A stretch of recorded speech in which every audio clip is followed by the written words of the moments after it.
अस्सलामु अलैकुम दोस्तों, पेश खिदमत है एक नवाब की पुरइस्रार तिलस्माती दुनिया की आप बीती एपिसोड नंबर 58।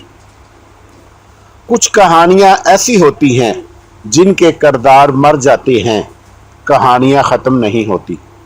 वो जो कहते हैं ना कि एक दफ़ा का जिक्र है, वो दरअसल हज़ारों दफ़ा का जिक्र होता है। सुनने वाले बदलते रहते हैं और सुनाने वाले भी बदलते रहते हैं। जब लाश गेट से निकल गई तो मैं शहनाज के कमरे में गया और उसे बताया कि उसे एक बार फिर अदालत में गवाह के तौर पर पेश होना पड़ेगा। मैंने उसे अच्छी तरह ज़हन नशीन करा दिया कि उसने अदालत में क्या कहना है और मोहतात रहना शहनाज, मैंने कहा। कहीं हमीदुल्लाह का जिक्र ना छेड़ बैठना। हो सकता है अदालत में तुमसे पूछा जाए कि हमीदुल्लाह आया था या ये कि हमीदुल्लाह आया था और फरार किस तरह हुआ। मुझे एक और सवाल का जवाब बता दो, शहनाज ने मुझसे पूछा। ये तो मुझसे पूछा जाएगा कि नवाब ने मुझे उस कैद खाने में क्यों डाला था, तो मैं क्या जवाब दूंगी। जवाब याद कर लो, मैंने कहा। तुम्हारे साथ जिन 2 आदमियों को कैद में डाला गया, मैं उन्हें भी समझा दूंगा। तुम्हारा जवाब यह होगा कि नवाब ने तुम पर यह इल्ज़ाम लगाया था कि तुमने हमीदुल्लाह को पकड़वाने की कोशिश की थी। ज़ाहिर ये करना है कि हमीदुल्लाह को नवाब ने खुद बुलाया था और तुमने मुझे और इंस्पेक्टर सूफी को बता दिया था कि हमीदुल्लाह यहाँ है, और तुमने ये झूठ भी बोलना है कि नवाब तुम्हें हमीदुल्लाह के हवाले करना चाहता था और तुमने इनकार कर दिया था और उसने तुम्हें उसकी सज़ा दी थी। ये तो तफ्तीश और मुकदमे की बातें थी। पहले तो मैंने भी नहीं सोचा था कि नवाब की मौत खुदकुशी की बजाय कत्ल की वारदात भी हो सकती है। महाराजों और नवाबों की दुनिया पुरइस्रार दुनिया थी। नवाब या महाराजे की खुशनुदी हासिल करने के लिए अजीबो गरीब चक्कर चलते थे और जानशीनी के लिए तो बड़ी ही खौफनाक साजिशें होती थी। पुरइस्रार तरीके से कत्ल की वारदातें तो इस दुनिया का मामूल था। मैंने शहनाज की आंखों में आंसू देखे। उसका इतना हसीन चेहरा मुरझा गया था। वो सोफे पर बैठी हुई थी। उसने सर झुकाकर अपने दोनों हाथों पर रख लिए। मैंने उसकी ठोड़ी के नीचे हाथ रखकर उसका सर ऊपर किया। आंसू उसके गालों से बहे जा रहे थे। उसने आंसुओं से भरी हुई आंखों से मुझे देखा। मेरा अंजाम क्या होगा सिकंदर, उसने कहा। क्या खुदा मुझे माफ नहीं करेगा? अपने दिल पर इतना ज्यादा बोझ ना डालो शहनाज, मैंने कहा। हम दुनिया के उस गोशे में आ गए हैं जहां यही कुछ होता है। ऐसी जगहों पर जो भी आता है वो सनसी खेज और पुरइस्रार कहानियों का किरदार बन जाता है। तुम मर्द हो सिकंदर, उसने कहा, और तुम पुलिस के अफसर हो। इससे भी ज्यादा बुरे हालात का मुकाबला कर सकते हो, मुसीबतें झेल सकते हो। तुम्हारा तो हुक्म भी चलता है। मैं औरत हूं, मैं क्या? मैं कहता हूं अपने आप को परेशान ना करो, मैंने उसकी बात काटते हुए कहा। खुदा का शुक्र अदा करो कि मैं तुम्हारे साथ हूं, और इससे ये जाहिर होता है कि खुदा ने तुम्हें माफ कर दिया है। खुदा हर बार मुझे तुम तक पहुंचा देता है। कभी तुम्हें देखती हूं तो कुछ और ही ख्याल आने लगते हैं, उसने कहा। तुम मुझे कमसन लड़के नजर आने लगते हो और मैं महसूस करती हूं कि तुम्हें इन मुसीबतों से बचाए रखना मेरी जिम्मेदारी है। मैं बेताब होने लगती हूं कि तुम्हें अपने सीने में छुपा लूं। मगर सिकंदर, मुझे वो वक्त याद आ जाता है जब तुम कम सिन थे। मैंने उस वक्त तुम्हें अपने सीने में छुपा लेने की नहीं, बल्कि अपने सीने से लगा लेने की सोची थी। वो वक्त याद आता है तो कलेजा मुंह को आता है। भूल जाओ शहनाज, मैंने कहा। यादों और तलख सोचों को उगल दो। अपने जहन को अब आने वाले हालात के लिए तैयार करो। हो सकता है कि मैं तुम्हारे साथ ही रहूं, और यह भी हो सकता है कि तुम मुझे 2-4 दिन देख ही ना सको। दरवाजे पर दस्तक हुई। मैं बाहर निकला। थाने के एक कांस्टेबल ने कहा कि इलाका डीएसपी आया है और मुझे बुला रहा है। मैं शहनाज को मज़ीद तसल्ली देकर चला गया। इलाका डीएसपी भी अंग्रेज था। अंदर क्या कर रहे थे, उसने मुझसे पूछा। मैंने उसे बताया कि मैं उस औरत के पास बैठा हुआ था जो इस केस में गवाह है और जिसे मैंने नवाब के कैद खाने से निकाला है। उसके पास क्या कर रहे थे, उसने बड़े रौब से पूछा। साहब बहादुर, मैंने जवाब दिया, ये औरत बहुत डरी हुई है। मैं उसे तसल्ली दे रहा था और उसे गवाही देने के लिए तैयार कर रहा था। किसी औरत के पास मत बैठो, उसने हुक्म के लहजे में कहा। यह तुम्हारा काम नहीं, चलो मेरे साथ। डीएसपी मुझे और सब इंस्पेक्टर सूफी को साथ लेकर उस कमरे में गया जहां शहनाज बैठी हुई थी। अंग्रेज अफसर को देखकर वो उठ खड़ी हुई। मैं उस वक्त शहनाज को नहीं, उस डीएसपी को देख रहा था। मैंने डीएसपी के चेहरे पर ऐसी तब्दीली देखी जैसे वो शहनाज को देखकर चौंक पड़ा हो। उसने मेरी तरफ देखा। मैं समझ गया कि वो क्या सोच रहा है। उसे शक था कि मैं शहनाज के पास इसलिए बैठा था कि वो बड़ी हसीन औरत है। ये डीएसपी भी बड़ी साफ उर्दू बोलता था। मत डरो, उसने शहनाज से कहा, हम तुम्हारा बयान लेंगे। हमीदुल्ला खान इधर आया था? हाँ साहब, शहनाज ने जवाब दिया, आया था। तुमने कहाँ देखा था? नवाब साहब के पास बैठा हुआ था, शहनाज ने जवाब दिया। मुझे नवाब साहब ने बुलाया था और कहा था कि तुम इसके साथ चले जाओ। मैंने इनकार कर दिया था। क्या नवाब ने तुम्हारे साथ शादी की थी? डीएसपी ने पूछा। शहनाज ने जवाब दिया, नवाब ने मुझे धोखे से अगवा करके यहाँ रखा था। तुमने हमीदुल्ला के साथ जाने से इनकार किया तो तुम्हें जबरदस्ती उसके साथ क्यों ना भेजा गया? डीएसपी ने पूछा। नवाब ने मुझे कहा था कि तुम्हें बहुत सख्त सजा दूंगा, शहनाज ने जवाब दिया। मैंने फिर भी उसके साथ जाने से इनकार किया और मैंने ये भी कहा कि मेरे साथ जबरदस्ती की गई तो मैं हमीदुल्ला को पकड़वा दूंगी। नहीं, डीएसपी ने मुस्कुराकर कहा, यह बयान ठीक नहीं। तुम नवाब की हुक्म अदूली करने की जुर्रत नहीं कर सकती थी। अगर तुम इनकार करती तो हमीदुल्ला खान तुम्हें उठाकर ले जा सकता था। ठीक है, फिक्र मत करो, बयान हो जाएगा। डीएसपी एक बाजू आगे करके शहनाज के करीब चला गया और बाजू उसकी पीठ पर रखकर उसे अपने साथ लगा लिया और फिर उसके कंधे पर थपकी देकर उसे छोड़ दिया। कमर से निकलते हुए एक बार फिर उसने पीछे देखा। हम बाहर निकले तो डीएसपी ने अपने हाथ से दरवाजा बंद कर दिया। डीएसपी ने अंग्रेजी में कहा, यह बूढ़ा हरामी इतनी खूबसूरत लड़कियों को क्यों अपने पास रखता था? वो मुझसे और सूफी से मुखातब हुआ। मैं तुम दोनों को उस कमरे में जाने की इजाजत नहीं दे सकता। ठीक है साहब बहादुर, सब इंस्पेक्टर सूफी ने नौकरों की तरह कहा। क्यों साहब बहादुर? मैंने पूछा। इसकी खूबसूरती खतरनाक है, उसने कहा, और तुम लोग इसके धोखे में आ सकते हो। वलायत में इतनी खूबसूरत औरत कम ही देखने में आती है और तुम, उसने खास तौर पर मुझे कहा, इस औरत से ज्यादा खतरनाक हो। मैं कोई औरत तुम्हारे हवाले करके तुम पर एतबार नहीं कर सकता। मुझे यूं महसूस होगा जैसे मेरे जिस्म के अंदर आग लग गई हो। मैंने अपने चेहरे पर और आंखों में भी तपश महसूस की। ये गुस्सा था, लेकिन जिस पर गुस्सा आया था वो अंग्रेज था और डीएसपी था। ये एक गुलाम का गुस्सा था जो आका पर आया था। ऐसा गुस्सा बाहर नहीं आया करता। ठीक है साहब बहादुर, मैंने अपने आप पर जबर करते हुए कहा। ये साहब बहादुर मालूम नहीं मुझे क्यों घूर घूर कर देख रहा था। मैं उसे अच्छा लग रहा था या वह मुझे मुश्तबा समझ रहा था। मैंने तो कई बार महसूस किया था कि हम लोग अंग्रेजों के गुलाम हैं, लेकिन पहली बार मुझ में यह एहसास बेदार हुआ कि गुलामी कितनी बड़ी लानत है।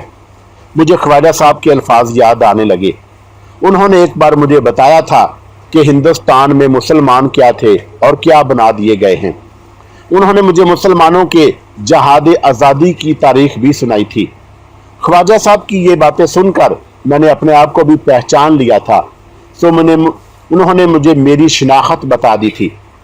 आप पूछेंगे कि मैं इतना ही गयूर था तो मैंने अंग्रेजों की नौकरी छोड़ क्यों ना दी। मैं इस सवाल का जवाब अभी नहीं दूंगा, आप नहीं समझ सकेंगे। इस सवाल का जवाब उस वक्त के लोग दे सकते हैं।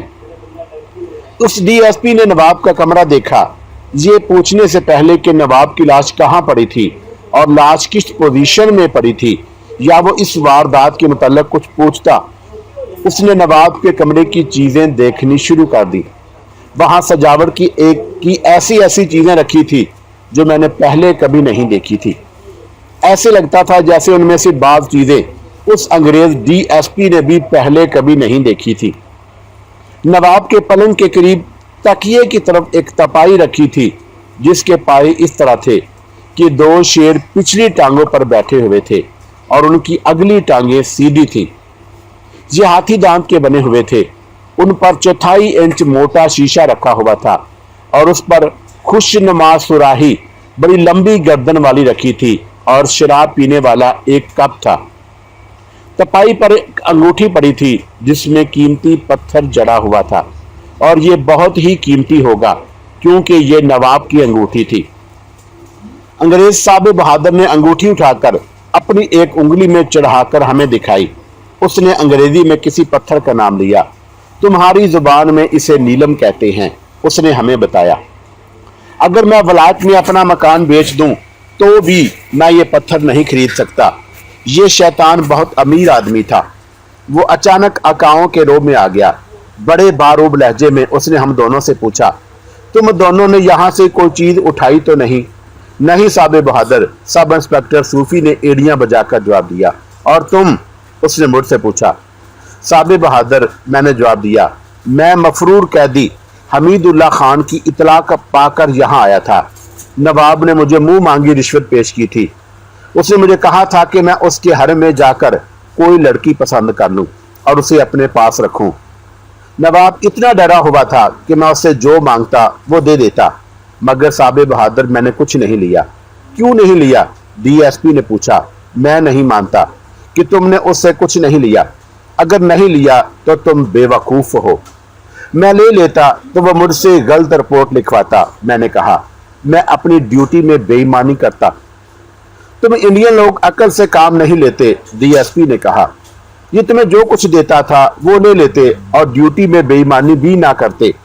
उस शैतान ने ये शान और शौकत अपनी मेहनत से हासिल नहीं की। वो बातें करता करता बाहर आ गया। मैं देख रहा था कि उसने नवाब की अंगूठी अपनी उंगली से उतारी नहीं थी। इंस्पेक्टर विलकाकस और मेरे हेडक्वार्टर का कोई अंग्रेज अफसर अभी तक नहीं आया था। मैंने सोचा कि उन्हें यहाँ आने की कोई जल्दी नहीं। ये उनका केस नहीं था, ये इस इलाके के थाने का केस था। क्योंकि ये एक नवाब की मौत का केस था और इसका ताल्लुक हमीदुल्लाह खान के साथ भी था, इसलिए स्पेशल ब्रांच के अफसरों का आना लाजमी था। रात हो गई। डीएसपी ये कहकर चला गया कि वह सुबह आएगा। मैंने देखा कि नवाब की अंगूठी उसकी उंगली में थी जो उसके साथ ही चली गई। सब इंस्पेक्टर सूफी भी उसके साथ चला गया। पुलिस की कुछ नफरी एक हेड कांस्टेबल के साथ मेरे पास रह गई। मैंने शहनाज के साथ खाना खाया और मैं ख्वाजा साहब के पास चला गया।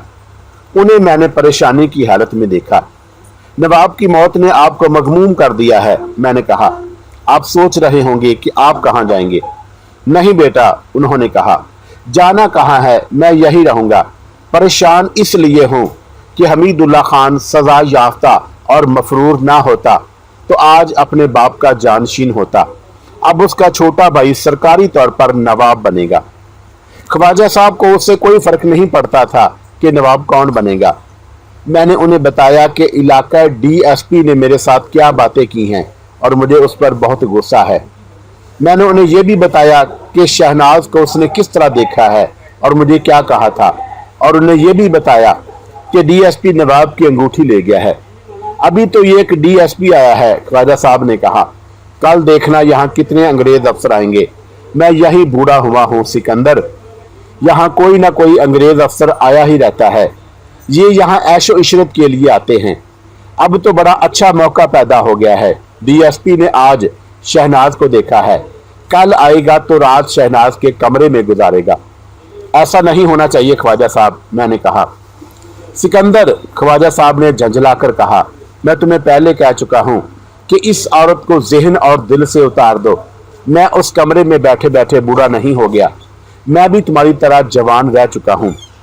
कहते हैं कि औरत मर्दों को उंगलियों पर नचा देती है, लेकिन मैंने जवानी में बड़ी बड़ी हसीन औरतों को उंगलियों पर नचाया है। मैं मौसीकी में ही नहीं डूबा रहा, मैं तुम्हारे जज्बात को बड़ी अच्छी तरह समझता हूँ। शहनाज के हुस्न का जादू तुम पर चल गया है। नहीं ख्वाजा साहब, मैं जानता हूँ कि तुम दोनों एक ही बाप की औलाद हो, ख्वाजा साहब ने कहा, लेकिन मैं ये भी जानता हूँ कि तुम उसे बहन नहीं कहते और वो तुम्हें भाई नहीं कहती। और मैं ये मान लेता हूँ कि शहनाज के मामले में तुम्हारी नीयत साफ है, बिल्कुल पाक है। लेकिन सिकंदर, जवानी आंधी होती है और जज्बात अकल को माऊफ कर देते हैं। एक दिन आएगा कि तुम दोनों अंधे होकर भूल जाओगे कि तुम एक बाप की औलाद हो। ऐसा कभी नहीं होगा ख्वाजा साहब, मैंने कहा। आप ये ना भूलें कि उसने हमीदुल्लाह को यहाँ से किस तरह निकाला है और आपको हमीदुल्लाह से कितना प्यार है। शहनाज खुद नवाब के पास नहीं आई, वो जिंदगी को सही रास्ते पर चलाने के लिए शादी के धोखे में यहाँ पहुँचा दी गई है। हकीकत यह है कि उसे अब मर्द के जिस्म से नफरत हो गई है। तुम करना क्या चाहते हो? ख्वाजा साहब ने पूछा। मैं उसे अंग्रेज अफसरों से बचाना चाहता हूँ, मैंने कहा। एक तो मैंने खुद डीएसपी को उसे बड़ी गलीज नजरों से देखते हुए देखा है, और अब आपने भी कह दिया है कि अंग्रेज अफसर यहाँ आकर मनमानी करेंगे। तुम उसे किस तरह बचाओगे? अगर मुझे मौका मिल गया तो मैं उसे आपके घर छोड़ जाऊंगा, मैंने कहा, और पूछा, क्या आप उसे यहाँ छुपा लेंगे मेरी खातिर?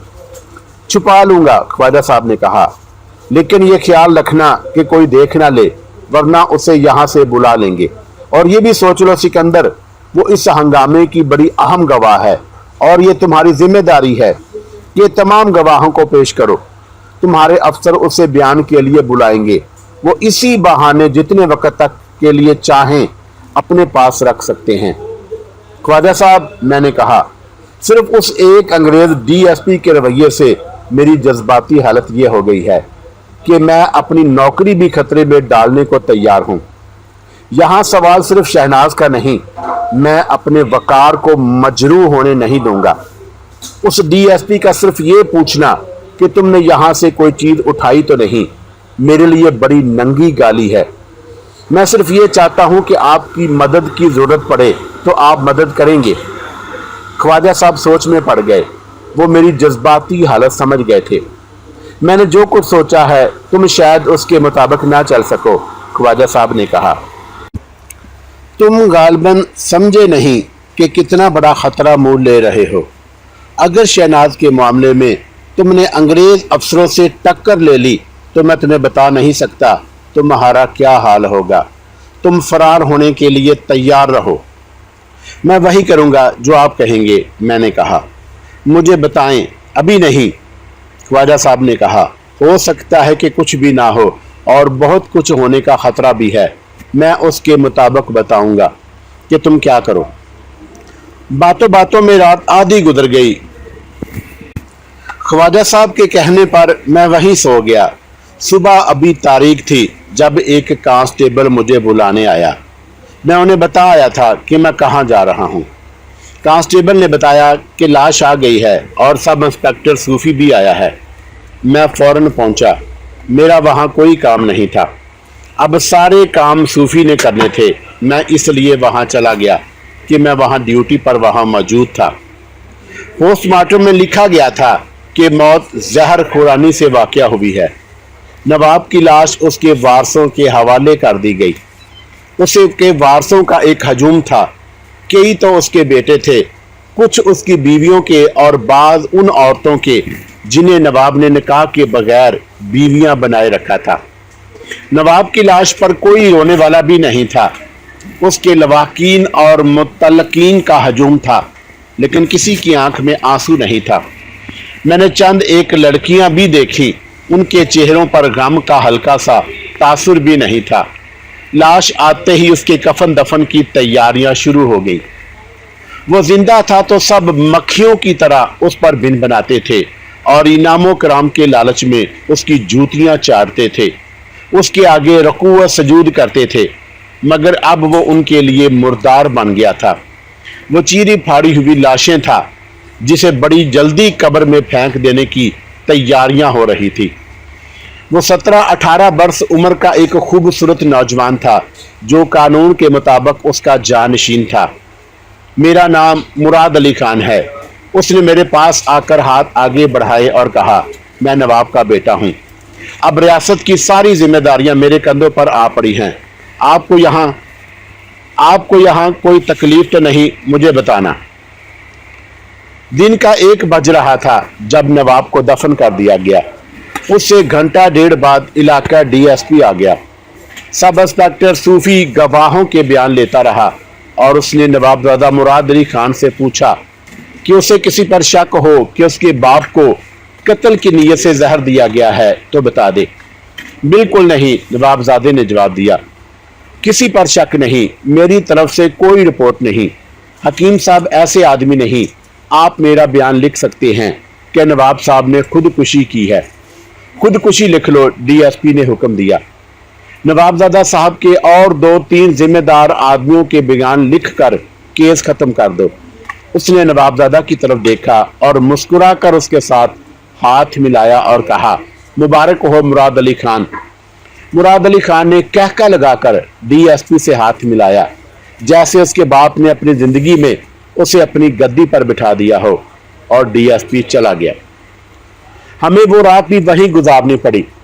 अगली सुबह मुझे थाने से इतला मिली कि मेरे अफसर आ रहे हैं। दिन के 1:30 बजे मेरे हेडक्वार्टर के 3 अंग्रेज अफसर आ गए। एक मेरा एसपी था, दूसरा इंस्पेक्टर विलकाकस और तीसरा भी इंस्पेक्टर था। महल में एक बार फिर चहल पहल शुरू हो गई थी। शक तक नहीं होता था कि यहाँ कोई इंसान मर गया है, हालांकि मरने वाला अहम शख्सियत था। सब इंस्पेक्टर सिकंदर, इंस्पेक्टर विलकाकस ने मुझे अपने पास बुलाकर कहा, क्या तुम शहनाज के कमरे में जाकर बैठते रहे हो? हाँ साहब, मैंने जवाब दिया। क्या करते हो वहां? उसके लहजे में अंग्रेजों वाला रोब और गुस्सा था। एक तो उसे गवाही के लिए तैयार करता रहा हूं, मैंने जवाब दिया। वो बहुत डरी हुई थी। वो बड़े खौफनाक कैद खाने में रही है। तुम बदमाशी करते रहे हो, विलकाकस ने कहा। शहनाज बदमाश औरत है। मैं जानता हूं तुम दोनों का आपस में क्या ताल्लुक है। तुम कहते हो कि उसे धोखे से नवाब के पास लाया गया है। मैं कहता हूं कि ये खुद नवाब के पास आई थी। साबे बहादुर, मैंने कहा, आप मुझे हुक्म दे, मैं क्या करूं? और मैंने कोई जुर्म किया है तो उसकी सजा दी। उस इलाके के डीएसपी साहब ने तुम्हारी अच्छी रिपोर्ट नहीं दी, विलकाकस ने कहा। उनकी रिपोर्ट गलत है, मैंने कहा। शट अप, विलकाकस ने कहा। डीएसपी साहब झूठ नहीं बोल सकता, और झूठ मैं भी नहीं बोल सकता। इंस्पेक्टर साबे बहादुर, मेरे लहजे में जुर्रत और तलखी थी। हम तुम्हें स्पेशल ब्रांच से निकाल देंगे, उसने कहा। तुम्हारा दिमाग ठीक नहीं रहा। ये थी गुलामी। एक ऐसे अंग्रेज की रिपोर्ट को सही मान रहा था जो मुझे जानता ही नहीं था। इलाका डीएसपी को मालूम ही नहीं था कि मैंने स्पेशल ब्रांच में कैसे कैसे कारनामे दिखाए हैं। उसे सिर्फ ये शक हो गया था कि मैं शहनाज के पास बुरी नीयत से जाता हूं। उसे मेरे और शहनाज के ताल्लुक का इल्म ही नहीं था, लेकिन विलकाकस ने उस रिपोर्ट को सच मान लिया और मुझे डांटना शुरू कर दिया। मैं खामोश रहा, लेकिन मेरे सीने में तूफान उठा जिसे मैं दबाने की कोशिश करने लगा। मुझे अफसोस इस पर हो रहा था कि इंस्पेक्टर विलकाकस के साथ मेरी और सुल्तान अहमद की दोस्ताना बेतकल्फी पैदा हो गई थी। उस डीएसपी ने वो ख़त्म करा दी थी। फिर मुझे उस पर अफसोस आया कि मैंने सर्विस की इब्तिदा में ही, जब मैं अभी नातजर्बेकार था, पुख्ता कार अफसरों से बढ़कर काम किए थे। दहशत गर्द गिरोह तोड़े थे, अपनी जान को खतरे में डाला था, मगर विलकाकस ने मेरी उस कारकर्दगी पर भी पानी फेर दिया। मुझे ऐसे महसूस होने लगा जैसे कोई हादसा होने वाला है। मैं गुस्से पर काबू पा लिया करता था। मैंने अपने आप को गुस्से से कभी जलाया नहीं था, लेकिन ये गुस्सा कुछ और ही तरह का था। मैं कुड़ा नहीं, दांत ना पीसे और मैं परेशान भी ना हुआ, लेकिन मैं कुछ इस तरह महसूस करने लगा जैसे गुस्सा कोई ऐसी सूरत इख्तियार कर रहा हो जिसे मैं अभी समझ नहीं सकता। उससे तकरीबन 2 घंटे बाद का वाकया है कि मैंने ख्वाजा साहब को देखा। वो महल के एक मुलाजिम के साथ तेज तेज चलते आ रहे थे। वो उस तरफ चले गए जहां किसी कमरे में अंग्रेज अफसर बैठे हुए थे। कुछ देर बाद ख्वाजा साहब वापस आए। मैं एक तरफ आउट में हो गया ताकि ख्वाजा साहब के साथ बातें करते कोई अफसर ना देख ले। ख्वाजा साहब उधर ही आ गए। मेरे अफसरों ने बुलाया था ख्वाजा साहब? मैंने पूछा। हाँ, ख्वाजा साहब ने आह भरकर कहा। साहब बहादुर रात को लड़कों का नाच देखना चाहते हैं। मुझे इंतजाम करने का हुक्म मिला है। क्या कह रहे हैं आप ख्वाजा साहब? मैंने हैरान होकर पूछा। अभी तो वो बूढ़ा पूरी तरह कब्र में भी नहीं उतरा। यहाँ तो लाशों पर भी नाच हुआ करता है सिकंदर बेटा, ख्वाजा साहब ने कहा। 15-16 बरस गुजरे। नवाब ने अपनी एक बेगम को जहर दिलवाया था। उधर एक कमरे में बेगम को धोखे में जहर दे दिया गया था। वो मर रही थी और नवाब बाहर बाग में 2 अंग्रेज अफसरों के एजाज में जश्न मना रहे थे। नाच गाना हो रहा था। दोनों अंग्रेज अफसर शराब में बदमस्त नवाब के हरम की एक एक लड़की को अपने साथ बैठाए हुए बेहुदा हरकतें कर रहे थे। दूसरे दिन बेगम को खामोशी से दफन कर दिया गया। आज रात का जश्न तो बड़ा ही अजीब लगता है, मैंने कहा। मेरा ज़हन तस्लीम नहीं कर रहा। ये मुराद अली खान का जश्न होगा, ख्वाजा साहब ने कहा।